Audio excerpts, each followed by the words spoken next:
श्री स्वामी समर्थ. जय जय स्वामी समर्थ. प्रेम भक्तांनो, आज आपण या व्हिडिओमध्ये श्री ज्योतिबारायांचा प्रभावशाली मंत्र श्रवण करणार आहोत.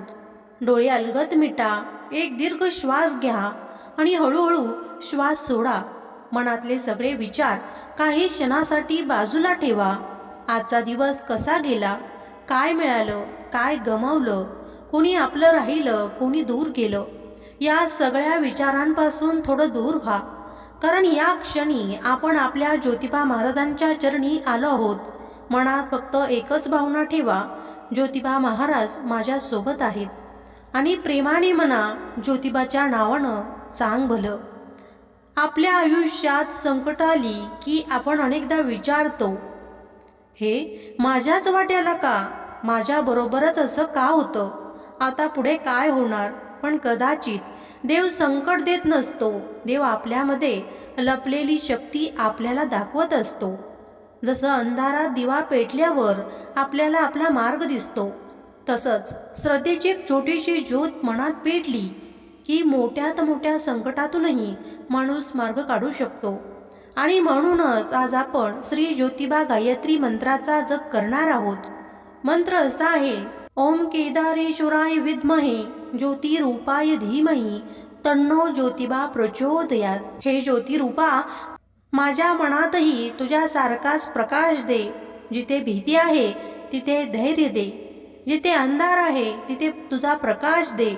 आणि जेव्हा आयुष्य मला खाली खेचेल तेव्हा पुन्हा उभं राहण्याची शक्ती दे. आपण आता रोजच्या जीवनातील एक कथा श्रवण करूयात. कधी कधी एखादा माणूस सगळ्यांसमोर हसत असतो, पण आतून तो खूप थकलेला असतो. घरची जबाबदारी असते, पैशाची चिंता असते, मुलांच्या भविष्याची काळजी असते, नात्यांमध्ये गैरसमज असतात. कधी नोकरीची चिंता, कधी व्यवसायाचं नुकसान, तर कधी एखाद्या जवळच्या व्यक्तीची आठवण. आणि रात्री सगळे झोपल्यानंतर तो एकटाच छताकडे पाहत असतो आणि मनात म्हणतो, देवा, आता माझ्यात ताकद उरली नाही. पण कधी कधी त्या क्षणी आतून एक आवाज येतो, थांबू नकोस, मी तुझ्या सोबत आहे. तो आवाज म्हणजे श्रद्धा. आणि ती श्रद्धा ज्योतिबांच्या चरणी ठेवली की मन पुन्हा उभं राहतं. म्हणूनच पुन्हा एकदा, ओम केदारेश्वराय विद्महे ज्योतिरूपाय धीमहि तन्नो ज्योतिबा प्रचोदयात. रामायणात प्रभू श्रीरामांसमोर एकामागून एक संकट आली. राज्य जाणं, वनवास, सीतेपासून दूर होणं, रावणाशी युद्ध. समोर किती मोठं संकट आहे हे माहीत असूनही श्रीरामांनी धैर्य सोडलं नाही. त्यांनी परिस्थितीला दोष दिला नाही, नशिबाला दोष दिला नाही. ते पुढे चालत राहिले, कारण त्यांच्या मनात धर्माची श्रद्धा होती. आणि जिथे श्रद्धा असते तिथे संकटांपेक्षा मन मोठं होतं. हनुमंतांनीही समुद्रासमोर उभं राहून क्षणभर स्वतःची शक्ती विसरली होती, पण त्यांना त्यांच्या शक्तीची आठवण करून दिली गेली. आणि मग ज्याला अशक्य वाटत होतं तो समुद्रही त्यांनी पार केला. आपल्या आयुष्यातही असं होत नाही का? आपल्यामध्ये शक्ती असते, पण संकट आलं की आपण ती विसरतो. म्हणून कधी कधी देव आपल्याला संकटातून बाहेर काढण्याआधी आपल्याला आपली शक्ती दाखवतो. ज्योतिबा महाराज, मला माझी शक्ती विसरून देऊ नका, माझा आत्मविश्वास तुटून देऊ नका.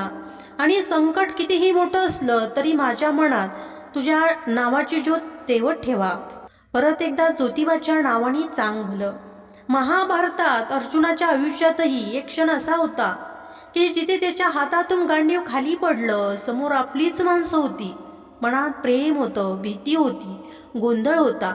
आणि अर्जुन म्हणाला, मी हे युद्ध कसं करू. पण त्या क्षणी श्रीकृष्ण त्यांच्या सोबत होते.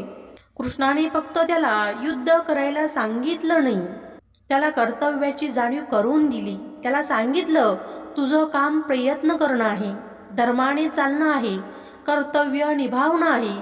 फळाची चिंता करून तुझं मन कुमकुवत करू नकोस. आज आपल्या आयुष्यातही कितीतरी वेळा आपण अर्जुनासारखे होतो. समोर प्रश्न असतो, मनात भीती असते आणि आपल्याला काहीच सुचत नाही.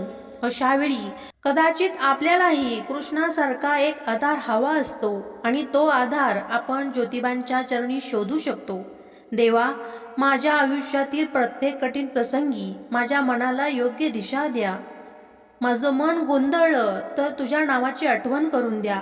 मी पडू लागलो तर मला पुन्हा उभं करा आणि मी जिंकलो तर माझ्या मनात अहंकार येऊ देऊ नका. आता तुम्ही स्वतःसाठी प्रार्थना करा की ज्योतिबा महाराज, आज तुमच्याकडे मोठ्या अपेक्षा घेऊन आलो नाही, फक्त माझं मन घेऊन आलो आहे. माझ्या मनातल्या त्या गोष्टी ज्या मी कोणालाही सांगू शकत नाही, तुम्हाला सगळ्या माहीत आहेत. माझ्या डोळ्यात येणारे अश्रू हे देखील तुम्हाला माहीत आहे. माझ्या मनातली भीती, माझ्या घरची परिस्थिती, माझं स्वप्न, माझा संघर्ष, माझ्या चुका, ह्या सगळ्या तुम्हाला माहीत आहेत. म्हणून आज फक्त एवढंच म्हणतो, मला सोडू नका. परिस्थिती बदलली नाही तरी चालेल, पण त्या परिस्थितीला सामोरं जाण्याची मला ताकद द्या. माझ्या समस्या लगेच संपल्या नाहीत तरी चालेल, पण त्या समस्यांमध्येही माझी श्रद्धा टिकवा. माझ्या आयुष्यात सगळं माझ्या मनासारखं झालं नाही तरी चालेल, पण जे काही मिळालं आहे त्याबद्दल कृतज्ञ राहण्याचं मन द्या. आणि शेवटपर्यंत तुमच्या चरणावरील विश्वास कधीही कमी होऊ देऊ नका. आता एक दीर्घ श्वास घ्या आणि मनात ज्योतिबा महाराजांचं रूप आठवा. डोळ्यांसमोर एक दिव्य ज्योत आहे अशी कल्पना करा. ती ज्योत तुमच्या मनातील सगळा अंधार दूर करत आहे. आणि प्रेमाने म्हणा, ओम केदारेश्वराय विद्महे ज्योती रूपाय धीमहि तन्नो ज्योतिबा प्रचोदयात. आता मनात म्हणा, ज्योतिबा माझ्या सोबत आहेत. मी श्रद्धा सोडणार नाही, मी संकटांना घाबरणार नाही, मी प्रयत्न करत राहीन. माझ्या आयुष्यातील अंधारात ज्योतिबा माझ्या प्रकाश आहेत. शेवटी हात जोडूया. हे ज्योतिबा महाराज, माझ्या घरावर तुमची कृपा दृष्टी राहू द्या. माझ्या आई वडिलांना सुखी ठेवा. माझ्या कुटुंबाचं रक्षण करा. ज्यांच्या आयुष्यात आज संकट आहे त्यांना धैर्य द्या. ज्यांच्या डोळ्यात अश्रू आहेत त्यांच्या मनाला आधार द्या. ज्यांना वाटतंय की त्यांच्यासाठी आता काहीच उरलं नाही, त्यांच्या मनात आशेची एक छोटीशी ज्योत पेटवा आणि आम्हा सर्वांना एकच आशीर्वाद द्या.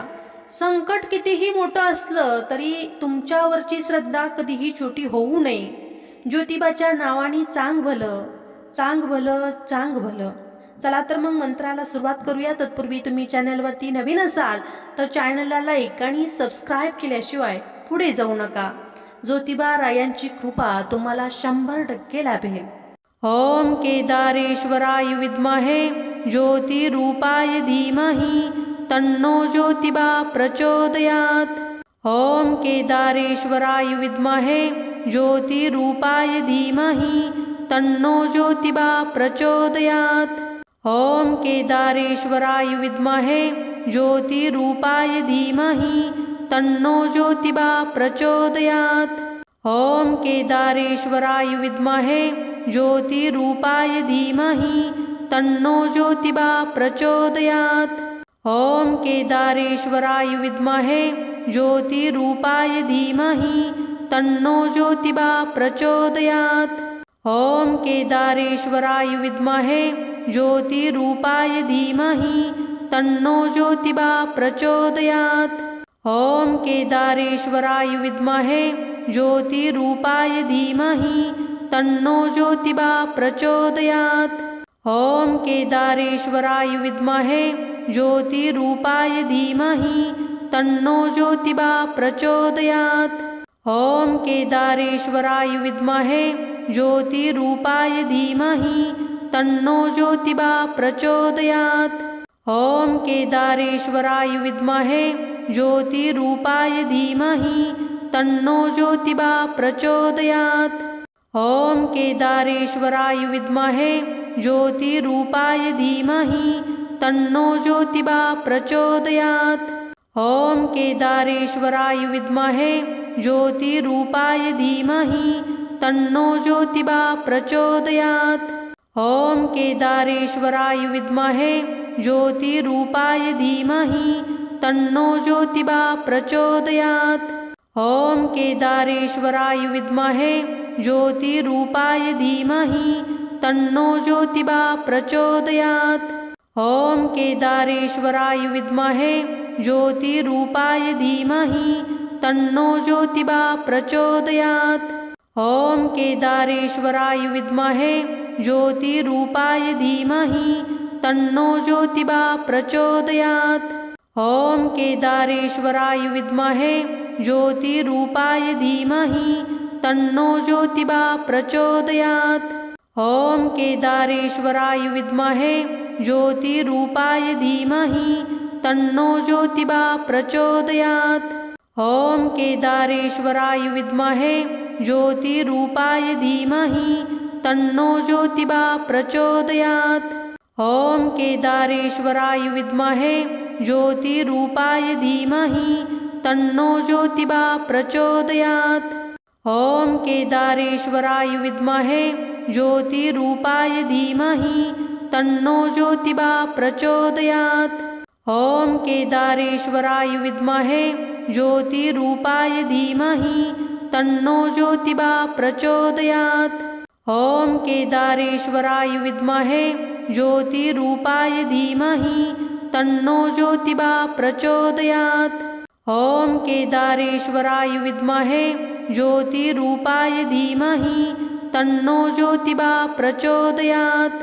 ॐ केदारेश्वराय विद्महे ज्योतिरूपाय धीमहि तन्नो ज्योतिबा प्रचोदयात्।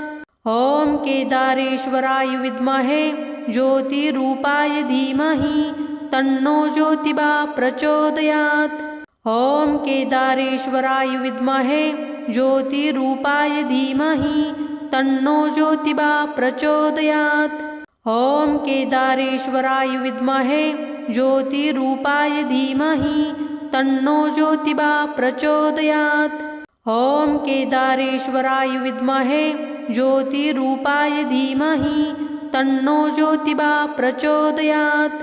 ॐ केदारेश्वराय विद्महे ज्योतिरूपाय धीमहि तन्नो ज्योतिबा प्रचोदयात्। ॐ केदारेश्वराय विद्महे ज्योतिरूपाय धीमहि तन्नो ज्योतिबा प्रचोदयात्। ॐ केदारेश्वराय विद्महे ज्योतिरूपाय धीमहि तन्नो ज्योतिबा प्रचोदयात्। ॐ केदारेश्वराय विद्महे ज्योतिरूपाय धीमहि तन्नो ज्योतिबा प्रचोदयात्। ॐ केदारेश्वराय विद्महे ज्योतिरूपाय धीमहि तन्नो ज्योतिबा प्रचोदयात्। ॐ केदारेश्वराय विद्महे ज्योतिरूपाय धीमहि तन्नो ज्योतिबा प्रचोदयात्। ॐ केदारेश्वराय विद्महे ज्योतिरूपाय धीमहि तन्नो ज्योतिबा प्रचोदयात्। ॐ केदारेश्वराय विद्महे ज्योतिरूपाय धीमहि तन्नो ज्योतिबा प्रचोदयात्। ॐ केदारेश्वराय विद्महे ज्योतिरूपाय धीमहि तन्नो ज्योतिबा प्रचोदयात्। ॐ केदारेश्वराय विद्महे ज्योतिरूपाय धीमहि तन्नो ज्योतिबा प्रचोदयात्। ॐ केदारेश्वराय विद्महे ज्योतिरूपाय धीमहि तन्नो ज्योतिबा प्रचोदयात्। ॐ केदारेश्वराय विद्महे ज्योतिरूपाय धीमहि तन्नो ज्योतिबा प्रचोदयात्। ॐ केदारेश्वराय विद्महे ज्योतिरूपाय धीमहि तन्नो ज्योतिबा प्रचोदयात्।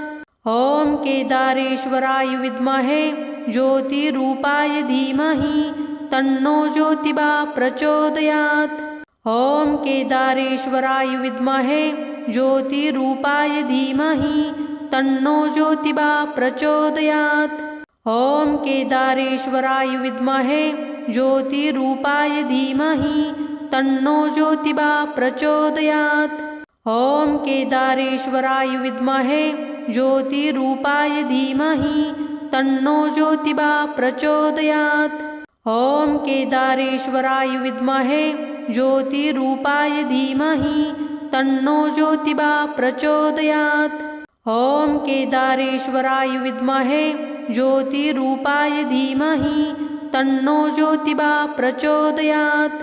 ॐ केदारेश्वराय विद्महे ज्योतिरूपाय धीमहि तन्नो ज्योतिबा प्रचोदयात्। ॐ केदारेश्वराय विद्महे ज्योतिरूपाय धीमहि तन्नो ज्योतिबा प्रचोदयात्। ॐ केदारेश्वराय विद्महे ज्योतिरूपाय धीमहि तन्नो ज्योतिबा प्रचोदयात्। ॐ केदारेश्वराय विद्महे ज्योतिरूपाय धीमहि तन्नो ज्योतिबा प्रचोदयात्। ॐ केदारेश्वराय विद्महे ज्योतिरूपाय धीमहि तन्नो ज्योतिबा प्रचोदयात्। ॐ केदारेश्वराय विद्महे ज्योतिरूपाय धीमहि तन्नो ज्योतिबा प्रचोदयात्। ॐ केदारेश्वराय विद्महे ज्योतिरूपाय धीमहि तन्नो ज्योतिबा प्रचोदयात्। ॐ केदारेश्वराय विद्महे ज्योतिरूपाय धीमहि तन्नो ज्योतिबा प्रचोदयात्। ॐ केदारेश्वराय विद्महे ज्योतिरूपाय धीमहि तन्नो ज्योतिबा प्रचोदयात्। ॐ केदारेश्वराय विद्महे ज्योतिरूपाय धीमहि तन्नो ज्योतिबा प्रचोदयात्। ॐ केदारेश्वराय विद्महे ज्योतिरूपाय धीमहि तन्नो ज्योतिबा प्रचोदयात्। ॐ केदारेश्वराय विद्महे ज्योतिरूपाय धीमहि तन्नो ज्योतिबा प्रचोदयात्। ॐ केदारेश्वराय विद्महे ज्योतिरूपाय धीमहि तन्नो ज्योतिबा प्रचोदयात्। ॐ केदारेश्वराय विद्महे ज्योतिरूपाय धीमहि तन्नो ज्योतिबा प्रचोदयात्। ॐ केदारेश्वराय विद्महे ज्योतिरूपाय धीमहि तन्नो ज्योतिबा प्रचोदयात्। ॐ केदारेश्वराय विद्महे ज्योतिरूपाय धीमहि तन्नो ज्योतिबा प्रचोदयात्। ॐ केदारेश्वराय विद्महे ज्योतिरूपाय धीमहि तन्नो ज्योतिबा प्रचोदयात्। ॐ केदारेश्वराय विद्महे ज्योतिरूपाय धीमहि तन्नो ज्योतिबा प्रचोदयात्। ॐ केदारेश्वराय विद्महे ज्योतिरूपाय धीमहि तन्नो ज्योतिबा प्रचोदयात्। ॐ केदारेश्वराय विद्महे ज्योतिरूपाय धीमहि तन्नो ज्योतिबा प्रचोदयात्। ॐ केदारेश्वराय विद्महे ज्योतिरूपाय धीमहि तन्नो ज्योतिबा प्रचोदयात्। ॐ केदारेश्वराय विद्महे ज्योतिरूपाय धीमहि तन्नो ज्योतिबा प्रचोदयात्। ॐ केदारेश्वराय विद्महे ज्योतिरूपाय धीमहि तन्नो ज्योतिबा प्रचोदयात्। ॐ केदारेश्वराय विद्महे ज्योतिरूपाय धीमहि तन्नो ज्योतिबा प्रचोदयात्। ॐ केदारेश्वराय विद्महे ज्योतिरूपाय धीमहि तन्नो ज्योतिबा प्रचोदयात्। ॐ केदारेश्वराय विद्महे ज्योतिरूपाय धीमहि तन्नो ज्योतिबा प्रचोदयात्। ॐ केदारेश्वराय विद्महे ज्योतिरूपाय धीमहि तन्नो ज्योतिबा प्रचोदयात्। ॐ केदारेश्वराय विद्महे ज्योतिरूपाय धीमहि तन्नो ज्योतिबा प्रचोदयात्। ॐ केदारेश्वराय विद्महे ज्योतिरूपाय धीमहि तन्नो ज्योतिबा प्रचोदयात्। ॐ केदारेश्वराय विद्महे ज्योतिरूपाय धीमहि तन्नो ज्योतिबा प्रचोदयात्। ॐ केदारेश्वराय विद्महे ज्योतिरूपाय धीमहि तन्नो ज्योतिबा प्रचोदयात्। ॐ केदारेश्वराय विद्महे ज्योतिरूपाय धीमहि तन्नो ज्योतिबा प्रचोदयात्। ॐ केदारेश्वराय विद्महे ज्योतिरूपाय धीमहि तन्नो ज्योतिबा प्रचोदयात्। ॐ केदारेश्वराय विद्महे ज्योतिरूपाय धीमहि तन्नो ज्योतिबा प्रचोदयात्। ॐ केदारेश्वराय विद्महे ज्योतिरूपाय धीमहि तन्नो ज्योतिबा प्रचोदयात्। ॐ केदारेश्वराय विद्महे ज्योतिरूपाय धीमहि तन्नो ज्योतिबा प्रचोदयात्। ॐ केदारेश्वराय विद्महे ज्योतिरूपाय धीमहि तन्नो ज्योतिबा प्रचोदयात्। ॐ केदारेश्वराय विद्महे ज्योतिरूपाय धीमहि तन्नो ज्योतिबा प्रचोदयात्। ॐ केदारेश्वराय विद्महे ज्योतिरूपाय धीमहि तन्नो ज्योतिबा प्रचोदयात्। ॐ केदारेश्वराय विद्महे ज्योतिरूपाय धीमहि तन्नो ज्योतिबा प्रचोदयात्। ॐ केदारेश्वराय विद्महे ज्योतिरूपाय धीमहि तन्नो ज्योतिबा प्रचोदयात्। ॐ केदारेश्वराय विद्महे ज्योतिरूपाय धीमहि तन्नो ज्योतिबा प्रचोदयात्। ॐ केदारेश्वराय विद्महे ज्योतिरूपाय धीमहि तन्नो ज्योतिबा प्रचोदयात्। ॐ केदारेश्वराय विद्महे ज्योतिरूपाय धीमहि तन्नो ज्योतिबा प्रचोदयात्। ॐ केदारेश्वराय विद्महे ज्योतिरूपाय धीमहि तन्नो ज्योतिबा प्रचोदयात्। ॐ केदारेश्वराय विद्महे ज्योतिरूपाय धीमहि तन्नो ज्योतिबा प्रचोदयात्। ॐ केदारेश्वराय विद्महे ज्योतिरूपाय धीमहि तन्नो ज्योतिबा प्रचोदयात्। ॐ केदारेश्वराय विद्महे ज्योतिरूपाय धीमहि तन्नो ज्योतिबा प्रचोदयात्। ॐ केदारेश्वराय विद्महे ज्योतिरूपाय धीमहि तन्नो ज्योतिबा प्रचोदयात्। ॐ केदारेश्वराय विद्महे ज्योतिरूपाय धीमहि तन्नो ज्योतिबा प्रचोदयात्। ॐ केदारेश्वराय विद्महे ज्योतिरूपाय धीमहि तन्नो ज्योतिबा प्रचोदयात्। ॐ केदारेश्वराय विद्महे ज्योतिरूपाय धीमहि तन्नो ज्योतिबा प्रचोदयात्। ॐ केदारेश्वराय विद्महे ज्योतिरूपाय धीमहि तन्नो ज्योतिबा प्रचोदयात्। ॐ केदारेश्वराय विद्महे ज्योतिरूपाय धीमहि तन्नो ज्योतिबा प्रचोदयात्। ॐ केदारेश्वराय विद्महे ज्योतिरूपाय धीमहि तन्नो ज्योतिबा प्रचोदयात्। ॐ केदारेश्वराय विद्महे ज्योतिरूपाय धीमहि तन्नो ज्योतिबा प्रचोदयात्। ॐ केदारेश्वराय विद्महे ज्योतिरूपाय धीमहि तन्नो ज्योतिबा प्रचोदयात्। ॐ केदारेश्वराय विद्महे ज्योतिरूपाय धीमहि तन्नो ज्योतिबा प्रचोदयात्। ॐ केदारेश्वराय विद्महे ज्योतिरूपाय धीमहि तन्नो ज्योतिबा प्रचोदयात्। ॐ केदारेश्वराय विद्महे ज्योतिरूपाय धीमहि तन्नो ज्योतिबा प्रचोदयात्। ॐ केदारेश्वराय विद्महे ज्योतिरूपाय धीमहि तन्नो ज्योतिबा प्रचोदयात्। ॐ केदारेश्वराय विद्महे ज्योतिरूपाय धीमहि तन्नो ज्योतिबा प्रचोदयात्। ॐ केदारेश्वराय विद्महे ज्योतिरूपाय धीमहि तन्नो ज्योतिबा प्रचोदयात्। ॐ केदारेश्वराय विद्महे ज्योतिरूपाय धीमहि तन्नो ज्योतिबा प्रचोदयात्। ॐ केदारेश्वराय विद्महे ज्योतिरूपाय धीमहि तन्नो ज्योतिबा प्रचोदयात्।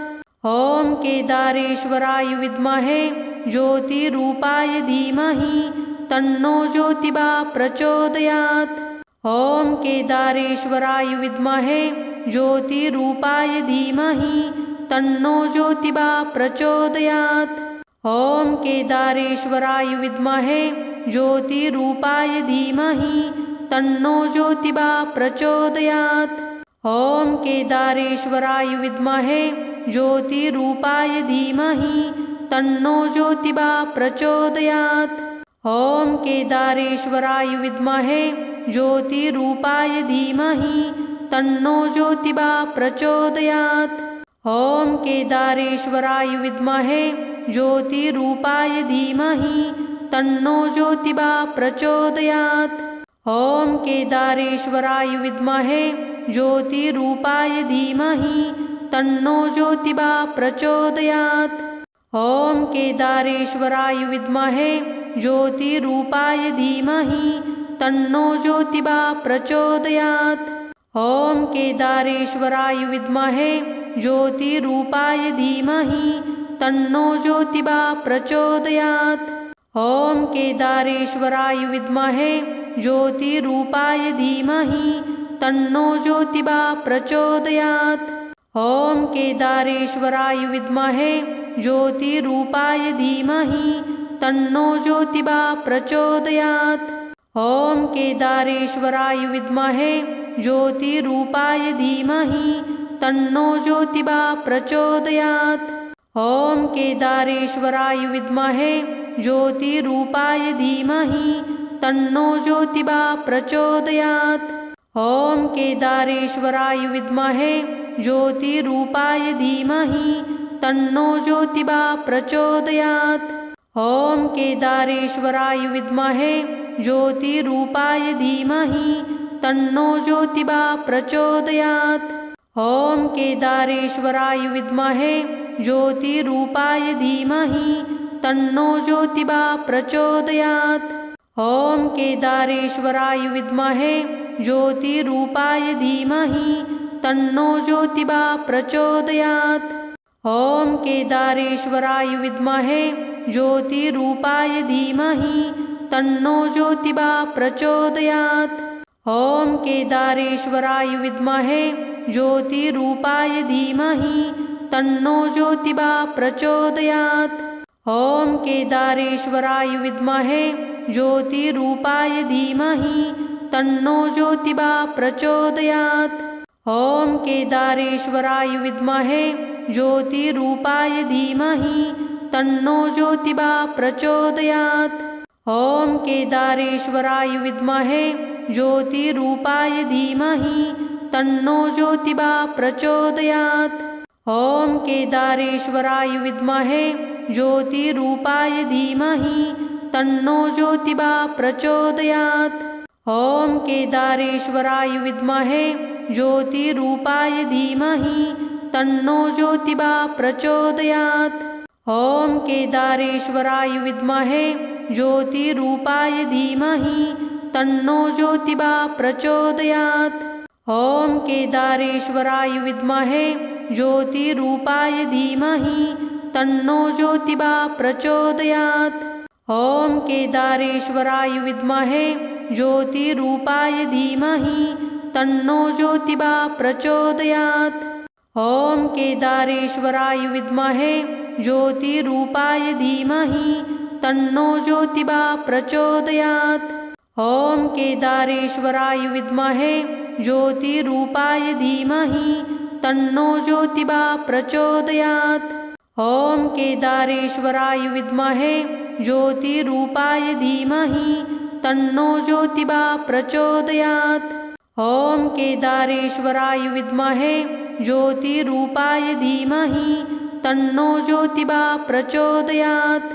ॐ केदारेश्वराय विद्महे ज्योतिरूपाय धीमहि तन्नो ज्योतिबा प्रचोदयात्। ॐ केदारेश्वराय विद्महे ज्योतिरूपाय धीमहि तन्नो ज्योतिबा प्रचोदयात्। ॐ केदारेश्वराय विद्महे ज्योतिरूपाय धीमहि तन्नो ज्योतिबा प्रचोदयात्। ॐ केदारेश्वराय विद्महे ज्योतिरूपाय धीमहि तन्नो ज्योतिबा प्रचोदयात्। ॐ केदारेश्वराय विद्महे ज्योतिरूपाय धीमहि तन्नो ज्योतिबा प्रचोदयात्। ॐ केदारेश्वराय विद्महे ज्योतिरूपाय धीमहि तन्नो ज्योतिबा प्रचोदयात्। ॐ केदारेश्वराय विद्महे ज्योतिरूपाय धीमहि तन्नो ज्योतिबा प्रचोदयात्। ॐ केदारेश्वराय विद्महे ज्योतिरूपाय धीमहि तन्नो ज्योतिबा प्रचोदयात्।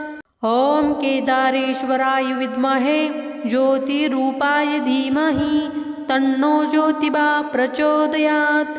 ॐ केदारेश्वराय विद्महे ज्योतिरूपाय धीमहि तन्नो ज्योतिबा प्रचोदयात्। ॐ केदारेश्वराय विद्महे ज्योतिरूपाय धीमहि तन्नो ज्योतिबा प्रचोदयात्। ॐ केदारेश्वराय विद्महे ज्योतिरूपाय धीमहि तन्नो ज्योतिबा प्रचोदयात्।